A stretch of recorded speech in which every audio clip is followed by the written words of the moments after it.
Welcome to the Cycling Race News YouTube channel and to the preview for the Volta Ciclista Catalunya 2021. A few things pop out from the start list as intriguing. The first is the inclusion of 4 GC contenders for the Ineos Grenadiers team. One of these is Giro d'Italia champion from 2019 Richard Carapaz. This is his first race of the season, so his form is a bit of an unknown, but he is perfectly capable of missing it with the best climbers in the race. A second possible GC leader for Ineos is Briton Adam Yates. Despite never winning a Grand Tour stage, he is undoubtedly one of the best climbers in the peloton. His form at UAE Tour is a good indication that he should be right up there in the overall standings. Ineos also bring Tour de France champion from 2018, Welshman Geraint Thomas. Their fourth option in the general classification is Richie Porte. However, he crashed recently in Paris-Nice, so it will be interesting watching how he has recovered and if he's back to the competitive level he ought to be at. Also, the champion from 2019, Colombian Miguel Angel Lopez, will not be on the start line to try and defend his title from 2 years ago. Also, the highly anticipated start of the season for Marc Hirschi and his new team, UAE Emirates, is finally going to happen in Spain. His form is a bit of an unknown, however it's likely he will want to impress for his new team. Stage 1 is a 178.4 km affair, starting and finishing in Calais. This rolling terrain looks tailor-made for a breakaway, however it is the first stage and there may be a few teams that want to keep the break in check and bring it back in time for a bunch finish and allow the limited amount of fast men on the start line to try and take a win and the first leader's jersey of the race. If the breakaway does go all the way, then one of the favourites to win must be the Belgian from Lotto Soudal, Thomas de Gent. He is one of the most difficult riders to control, and if he can get into a break and even the peloton wants to bring him back, it will be a tough ask. He has already taken the opening stage in the 2019 edition and will be hoping to be able to repeat that feat in 2021. Another rider that could be able to win in a solo move from the breakaway is French rouleur riding for the Koenig Quickstep, Rémi Cavagna. His win is stage 19 of the 2019 Volta Ciclista proves his capabilities in holding off a charging peloton, and his attack on stage 4 of Paris-Nice before ultimately mechanical shows he's in good shape coming into the race. If the peloton does manage to capture a breakaway, one of the fastest finishers in the bunch is former 3-time world champion Slovakian Peter Sagan. He didn't look himself in Tirreno Adriatico, but he seemed to be coming back into some form with his 4th place finish in Milano-Sanremo. Another rider that could be able to win from sprint is the South African rider for Israel Sartan Nation, Dara Impey. He's perfectly capable of getting over all the climbs in this stage and is one of the fastest riders in the start list, so he should definitely not be counted out of the equation for this stage. Stage 2 is a rolling 18.5 km individual time trial around Banyuls. It includes 207 meters of climbing, which should not be enough to discount any of the pure time trial specialists from contesting the win. One of these such time trial specialists, and in my opinion the favourite for this stage, is the French time trial champion Rémi Cavagna.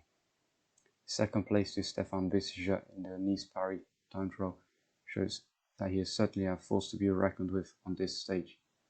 Another time trial specialist that will be surely up there on this stage is the former world champion riding for Ineos Grenadiers, Rohan Dennis.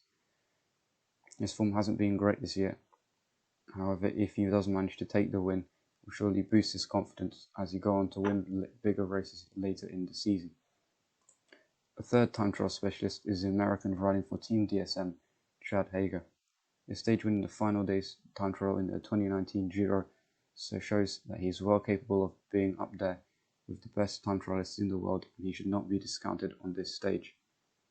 Given the lack of pure time trialists, someone like Thomas de Gent may be able to get a good result if he pushes himself. If he has a lead after stage 1, then his defense of the jersey may give him a competitive time for this stage result.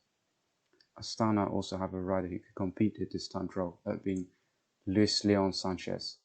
He showed in the UAE Tour that he is still plenty capable of placing hype in a time trial, and the rolling nature of this course should suit him more than the pan-flat circuit in UAE. Most likely the best place of the GC contenders will be Portuguese rider João Almeida. He showed last year in the Giro that he's one of the best GC time trials in the peloton at the moment. He performed well in time trials in Tirreno and UAE. This could indicate that he'll be able to take time with other GC rivals. Another rider who has the capabilities to be a GC contender, who has a strong time trial, is American runner for UAE, Brandon McNulty. He is, however, not the strongest climber in the race, so the time trial will be a way for him to take time on the other more pure climbers, so expect him to attack this time trial. Another GC contender with a solid time trial is EF Education Nippers' Hugh Carthy. While maybe not as good as Almeida or McNulty, this may be an opportunity for him to take time on the other riders with weaker time trials, such as Carapaz or Genzana. Another GC rider who wants to stay in relative proximity to Almeida and McNulty is Simon Yates. The rider from Bike Exchange has drastically improved his TT over the last couple of years and would be disappointed if he loses too much time to any of the other climbs. Richard Carapaz will be a rider to watch on this stage, as he put in a respectable performance in the time trial in last year's Volta Ciclista. The time trial did, however, have a climb at the end of that suited him, and so may lose more time than expected on this stage. Lennart Kemna is also another rider who could pull out a decent time trial, as he has good pedigree in the junior ranks, so it will be interesting to compare him to the likes of Yates and Carthy on this stage. Stage 3 is the first summit finish of this year's race. It's a 203 km stage with the climb up to 2,125 meters altitude at Valterre, concluding it.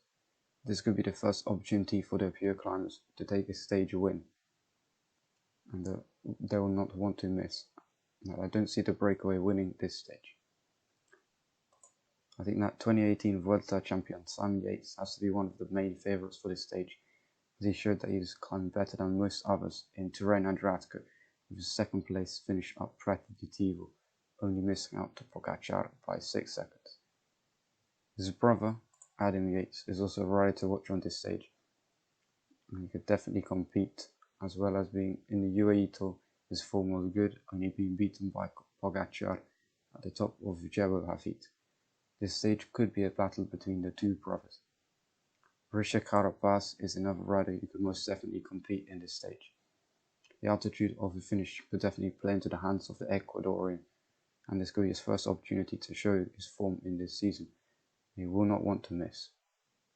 Ineos Grenadiers have also brought Richie Porte, Tour de France podium finisher in 2020, and Geraint Thomas, Tour de France winner in 2018, who could play a role in this stage. However, Geraint Thomas did not look at the top of his game in Tirreno, and Richie Porte was returning from a crash in Paris-Nice, so he may not be as likely to win the stage as Yates and Carapaz. If Joao Almeida has advantage on the other GC riders after the time trial, he may be able to hang on to the front group on this stage and take the jersey, as he already shown what a dogged and determined climber he is. Hugh Carthy may be the most likely rider to pose a threat to Yates and the Ineos team. He has already proven that he can beat the best on the long climbs, with his win on the Angleroo in the Vuelta last year. If he has a lead on them coming out of the time trial, he could be in with a shot of taking the lead of the race on this stage. Israel Startup Nation have a couple of cards to play on this stage. The first is Irishman Dan Martin. He proves he's still got the ability against the best in the world, with his stage win in La Vuelta in 2020, so he could definitely be a stage contender on this stage. The other card to play is the Canadian Michael Woods.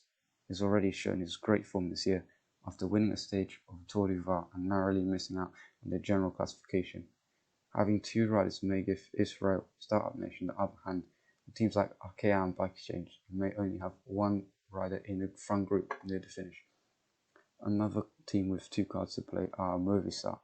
They have Enric Mas, who proved to be one of the most consistent climbers in the peloton, with 2 Grand Tour top 5s in 2020. The Spaniard will certainly be looking to get his first win of the season. Their other card to play is Marc Soler. He was the only rider who took a win for that team last year, and will be looking to take his first win of the new year.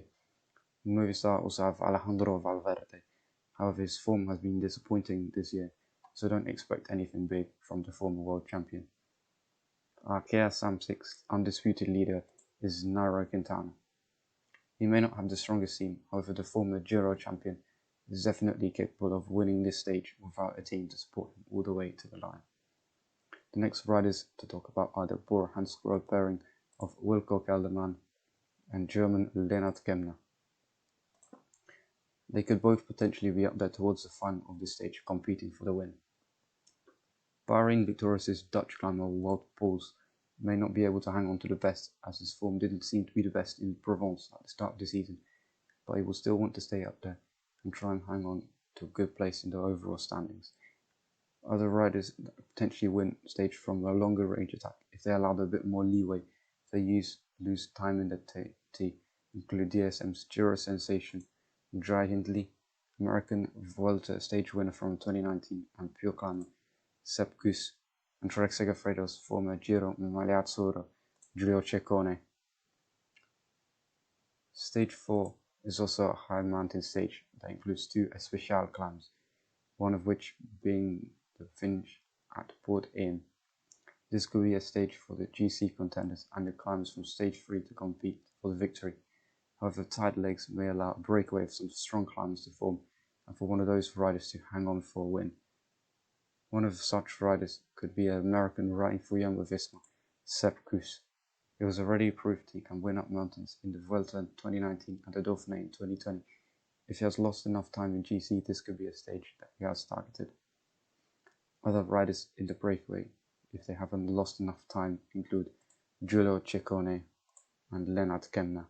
They are proven rising Grand Tours, so are serious contenders for this stage. Another rider that could possibly try and get into a breakaway is the Russian Ilnur Sakharin. He hasn't showed winning form for a couple of years, but could certainly turn back the clock a few years and try to pull a big win to boost his confidence for the rest of the season. You can also not count out EF Education Giro stage winning pair of Jonathan Caicedo and Ruben Guerrero. While they may not be the strongest climbers in the race, if they could pull off an exploit, if the riders behind look at each other and they can slip away up the road. Stage 5 is 201.1 kilometers, starting in La Pobla de Cegor and finishing Manresa. It involves two categorized climbs, including the Category 1 Port de Montserrat, but there's plenty more climbing, summing to a total of 2,431 meters of ascension gain. This stage looks tailor-made for the Swiss star Marc Hirschi. With the descent towards the final punchy climb, he could win solo or in a sprint up the final climb. He will probably try his best to get into the early breakaway, as he has a very good chance of winning his first race at his new team here. If anyone can follow Hirschi on the descent, it is Slovenian descending wizard Matej Moric. He doesn't have as fast a sprint as Hirschi, so you may want to try to go solo on the last descent, and if he attacks on the descent, then we'll be in for a one-way battle between the two hurricane descenders. This stage may also be a stage that Astana's Spanish champion Luis Leon Sanchez has ticked as a possible stage to win. He isn't as fast on the downhill as Hirschi or Moric, however could win by attacking on the punchy climb to the finish line to take his first victory of 2021. Another rider that could win up the final climb is Canadian Michael Rusty Woods. He won a similar stage in La Vuelta last year, and also up a similar climb in Tour du Var earlier this year. If the peloton does manage to catch the breakaway, after the amount of climbing, the fastest rider is probably the Koenig Quickstep Joao Almeida. He showed his kick at the Giro d'Italia in 2020 and is one to watch out for if the peloton catches up the early break. A rider that could surprise the favourites is the Colombian Rigoberto Urán. He proves that he has a strong kick against other climbers, with a stage win in Tour de France in 2017, beating Warren Barguil in a sprint. Stage 6 is 193 kilometers long and has a similar profile to Stage 5, but with slightly less climbing. It looks set to be a breakaway stage, so there will likely be a large battle to get into the early break at the start of the day. Marc Hirschi is again one of the favourites for this stage, and so will probably try and get into the break to try and collect a win for UAE Emirates. Another rider that could throw up a challenge to the rest of the peloton is a powerful French ruler, Rémi Cavagna. He may have targeted other stages and not be aiming for this stage, but if he decides to go in a break and attack from far out, it will be difficult to follow him or bring him back. Thomas de Gent is also a rider that would want to try and win an attack from the breakaway from far out, and he certainly has the ability to win from far out. He won a stage of the Tour de France with similar opposition, and the likes of Julien Alaphilippe and Thibaut Pinot chasing him, so he's not to be underestimated on this stage. If the South African Darrell Impey is in the break and manages to hold on to some of the better climbers over the last climb, then he can certainly be a contender in the sprint against other likely riders to be in the break on this stage. The final stage is undulating 133 kilometers starting and finishing in Barcelona, including 6 laps of a circuit that includes the Al de Castel de Montjuic. The steep climb could draw out the strongest riders in the race towards the end. The Koenig Quickstep's Joao Almeida is definitely a rider to watch on this stage, as it suits him, as he has one of the fastest finishes of the climbers. Another rider with a fast finish is Marc Hirschi. However, he may not want to wait for the sprint and may attack on the final climb as he did in the Tour de France in 2020, only just being beaten in a sprint by Julien Alaphilippe. He could definitely bag a few stages over the course of the week. Now on to some of my predictions for the overall classification of this race. My favourite to take the overall is the Briton Simon Yates. The Volta champion from 2018 was climbing exceptionally well in Tirreno Adriatico and shouldn't lose too much time in the TT, so has a very good chance of winning the overall. I think that the closest challengers to Simon Yates will be the Ineos Grenadiers, who also have a very good chance of winning the 2021 edition of this race. Whether they ride for Carapaz, Yates, Thomas or Porte, I still think their strength and depth will be vital in trying to win the general classification. Aside from Ineos Grenadiers, I think the closest challenge for the win will come from Hugh Carthy. His solid time trial mix with his very high climbing standard means that he will be consistent over the whole race and will definitely be up there in GC. I don't think that Joao Almeida will win this race. However, if he can pull a good time trial and hang on to the main favourite group up the climbs, then he should manage a top 5 place overall. I will have review videos up every day after the stage has finished, so tune into them for reaction to the day's racing. If you like the video, give it a thumbs up, hit the subscribe button for more cycling race content. Ciao!